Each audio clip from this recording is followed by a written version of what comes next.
Hello and welcome to another exciting episode of Southeast Ohio Sports Talk. I'm sports reporter from the Portsmouth Daily Times, Spicer, joined alongside the sports editor Kevin Colley. And Kevin, we've had an exciting week of sports action all across, just all kinds of sports. But first we're going to talk about some golf updates. So we had the sectional tournament a couple days ago, and now we're in district play. But let's update you on how the sectional play went. For sectional play, we had two individual qualifiers and we had a team qualify. In Division II sectional play, Wheelersburg shot at 372 to claim the fifth and final spot in a Division III Southeast sectional final, edging Chesapeake by 2 strokes for the final slot. Trevor Malt was incredible again. He shot an 84, only a freshman. Has a lot of ability to grow upon, and is a guy that you will look at down the road and say a guy that could be a future SOC2 champion and possibly a contender to move on to the state ranks. He's that good right now. Then behind him there was solid efforts from Jadron Guthrie, Tanner Stevenson, and Carson McCorkle, who all shot under 100s. Guthrie's 92. Stevenson's 97, McCorkle's 99 were all good scores, solid scores for high school play. Then Portsmouth had William Sturgill qualify as one of the 5 individual slots. He finished 3rd overall in the entire field, and it really speaks a lot when you can see a high school golfer shoot 35 on back 9, just very consistent. I know he seems like a very, very poised young man, and he's got a lot of golf games. So if colleges you're starting to look early at golfers, William Sturgill's a guy I would start to look at. Put up a 77 at a course like the Elks with that new Bermuda grass surface that they've installed out there over the summer. Very tough thing to do, and it's a nice course. But to get used to that play, I mean, it takes a lot of practice, and it's a guy who's put in a lot of work. Play is currently going on as this video is being taped, and we'll have results for you in the paper in the upcoming days. But for Clay, Caleb Klein proved to be the lone individual to advance into Division III Southeast sectional final. He shot an 86 to beat the final qualifying score of 91. It was the low side of the county's total in the entire field, and it just proves, again, his multi-sport abilities and how hard he's worked. He shot a 96 yesterday. He unfortunately, where there's only one team and one individual that gets taken to state, the pickings are very slim, and it's obviously a very talented field. I think the North Adams advanced as a team and shot a 320, and the individual score that advanced was a 76. So obviously, I mean, that's stout. Just an accomplishment really for Caleb to make it there, and it shows to his hard work, and can't wait to see what he does on the floor during basketball season for a Clay Panthers unit that will be looking to rebuild a little bit from what they lost last year with Cole Gill and Brody Rife, Cameron King, Nate Hensey, but he will probably be the guy or one of the guys on that basketball roster. Yeah, it's great to see him having success on the golf course as well, and congratulations to those participants in those tournaments that went on to play, and for everyone who played throughout golf season. It's cool to give them some recognition. They definitely deserve it, Kevin. Yeah, and then you talking about Green and West too. I mean, Green did an excellent job with a roster that has no seniors on it. The only one to have a top 10 finish in the tournament, and easily the second youngest team in the entire field other than the Peebles. They finished in the top 10. I think they finished 8th off the top of my head. And Nathan Weigand and Levi Singleton shot 92 for Singleton and 94 for Weigand. So, I mean, this is a team that next year even could be a qualifier for district play. Andy Ramey's group is got a lot of potential, and it really showed in the scores. And then West, even with losing Jordan Tiemann to Shawnee, ended up shooting a 363, which is a very impressive score as a team. Brady Witt shot a 95, Dustin Sowers shot a 95, and then having Eli Atkins and those guys in that mix doing as well as they did, it speaks a lot to the kind of golfers West is producing. So we got a lot of talented teams in this area that are bringing a lot back. So next 2018 could really be a big year for at least 4 of the county schools. Next season should definitely be fun to watch. And we'll have updates from volleyball and soccer as those sports start to get into their tournament action. We'll have recaps from some of the better teams around the area coming to you next week. So make sure you stay tuned for that episode. It's a relatively short episode compared to the weeks past in this time, but we'll have plenty of action next week. It'll be a jam-packed show, that's for sure. Yeah. I'm excited for that, to see all those teams competing around the area. Yeah, so am I, with the tennis sectionals that are going on right now at Portsmouth. And then we'll be going into the district play, which will be held at Athens next Wednesday. It will be fun to talk about them and kind of lead off the show with them, and then talk about, with volleyball and soccer winding down, and then we're getting right into the heat of the football season and those crucial playoff points. So yes, absolutely. It's one of the best times of the years, I think I would say, Kevin, definitely. So make sure you stay tuned, not only for new episodes of Southeast Ohio Sports Talk, but for new editions online and in stores of the Portsmouth Daily Times as well. For now, we're going to go to top performers, though. We're switching things up a little bit this week. As we said before, we don't have as much content for you, but we do have plenty of top performers to get to. Kevin, I'm going to go ahead and start with mine. Sure. I think we have to talk about the Northwest boys soccer team. No doubt. They wrapped up and clinched their first SOC title since 1993. That was a year before I was even born. So it's been a while for Northwest. Even though I feel like I'm getting old, Kevin. Yeah. Nonetheless. You're 2 years younger than me, so how does that make me feel? But the Mohawk State, they did good. Josh Keeney has them in the right mindset, I think, moving forward for the rest of the season. But that was a monumental night. I mean, it was a great time just to see. I mean, they had the band, and a student section in the stands. There were plenty of fans. It was just a great night, not only for the team, but for the school and the community as well up there at Northwest. And then second, I have to give a shout out to Morgan Bivens, the goalkeeper from Wheelersburg. Last week they played Minford. It was a very close game. It was 0-0, and Minford was set to attempt a penalty kick. And take a look at this save. Her coach, Todd Jarvis, says there's about a 10% chance of stopping the penalty kick. She comes up with a diving save. It was just an awesome play. Her teammates giving her some love there as well. And it was definitely a game-changing play, because at that point it was about 20 minutes left in the match. It could have been a 1-0 Minford lead, and that completely changes the mentality of Wheelersburg and their offensive approach. So a big save from Morgan Bivens, without a doubt. Kevin, go ahead and take away with your top performers. I have quite a few. Lexi Smith of Notre Dame was absolutely spectacular against Clay in a match that Notre Dame had to have that puts them in the driver's seat to win the SOC 1 outright again in volleyball. She had 28 kills, a .404 attack percentage, 14 points from serve, and 3 aces. And that's just, I mean, to come up for a senior, to come up big like that in a crucial game situation against the two, it's the two best teams in the county. I mean, the results will tell you that they are the faces of the county right now, volleyball-wise.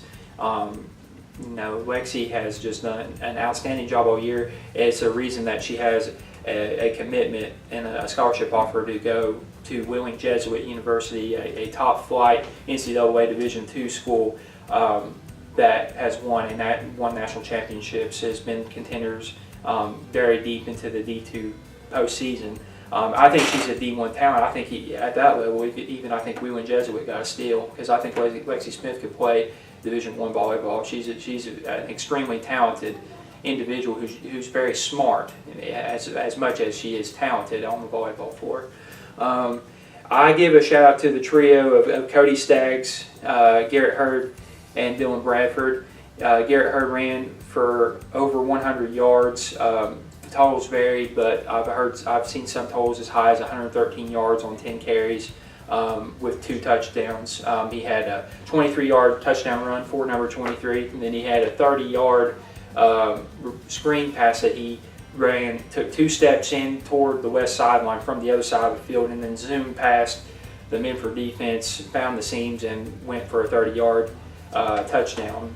Garrett has done an outstanding job all season, has been excellent, not only being a power back, but then also showing his speed and elusiveness too. He's a good blend, a quintessential running back that you have to have in order to win football games and control the tempo. Cody Stags made 2 outstanding plays.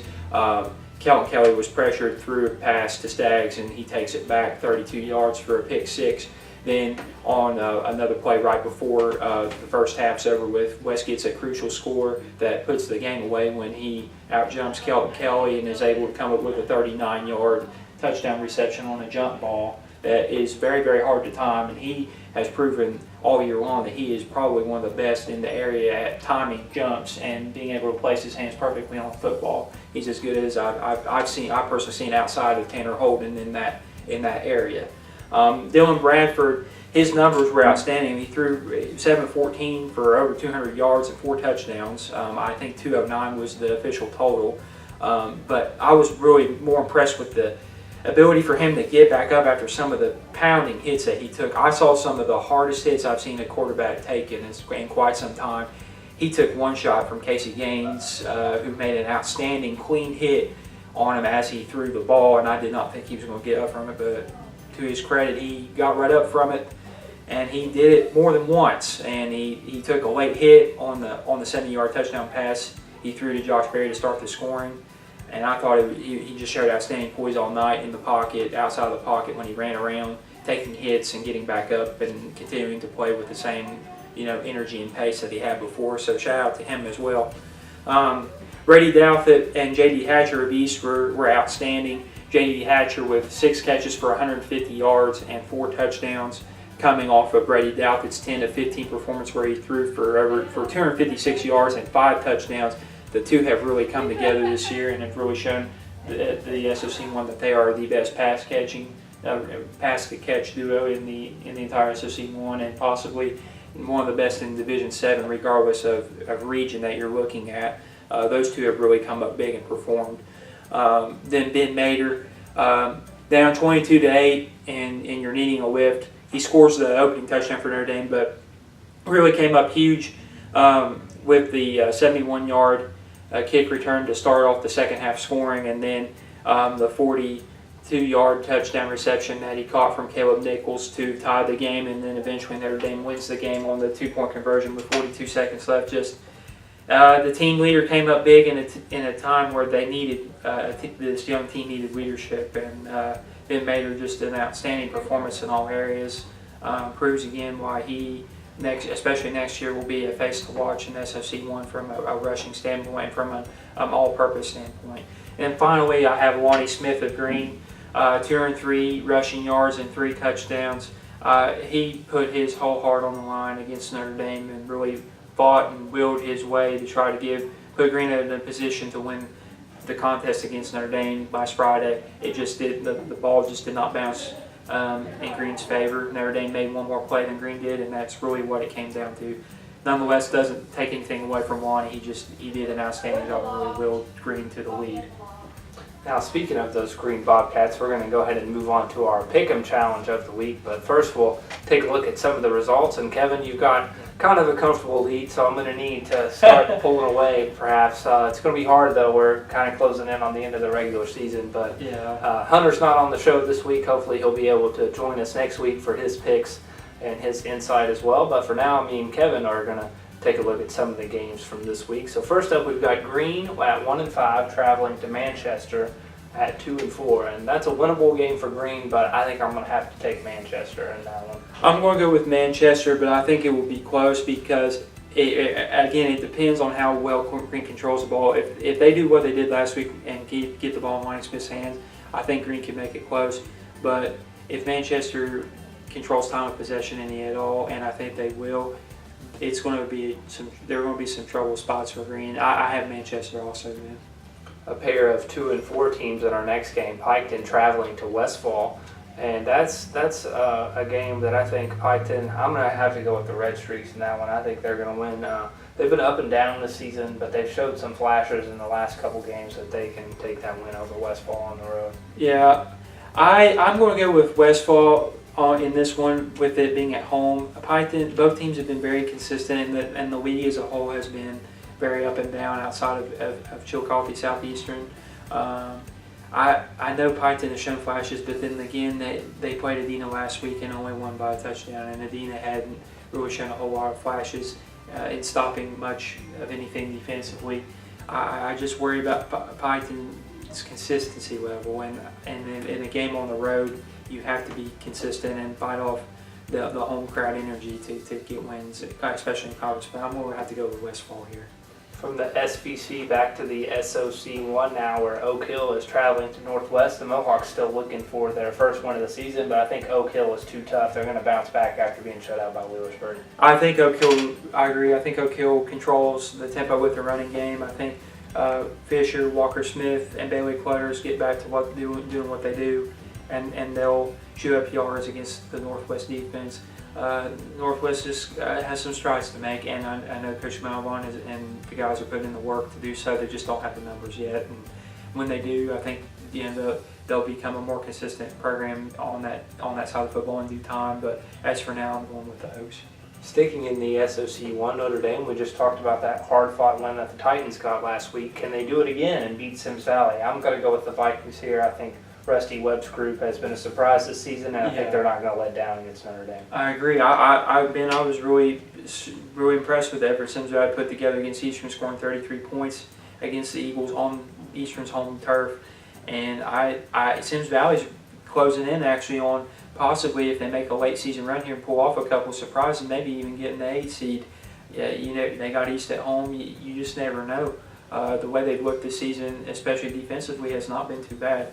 And I agree, they've been a surprise. I've got the Vikings in this one controlling things, even though Notre Dame has shown some flashes and ability and some vast improvements offensively.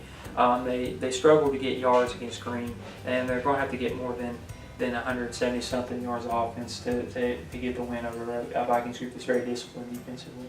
Speaking of those aforementioned Eastern Eagles, they're traveling to East in Scioto to take on the Tartans this week. That's going to be a fun game to watch. I'll be on the call on that one on WNXT, so I think East has just enough to win that one. I don't know if it's going to be a blowout, but I think it could be potentially close because Eastern's defense is kind of under the radar, I think, at times. I think they're going to bounce back nicely in this one. I'm taking East. I'm with you. I'm taking East, but I'm going to take them by a pretty wide margin. I think East showed a lot against Northwest.